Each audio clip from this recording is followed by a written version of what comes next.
Psalm 128. Blessed is every one that feareth the Lord, that walketh in his ways. For thou shalt eat the labour of thine hands, happy shalt thou be, and it shall be well with thee. Thy wife shall be as a fruitful vine by the sides of thine house, thy children like olive plants round about thy table.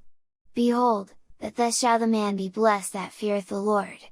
The Lord shall bless thee out of Zion, and thou shalt see the good of Jerusalem all the days of thy life. Yea, thou shalt see thy children's children, and peace upon Israel.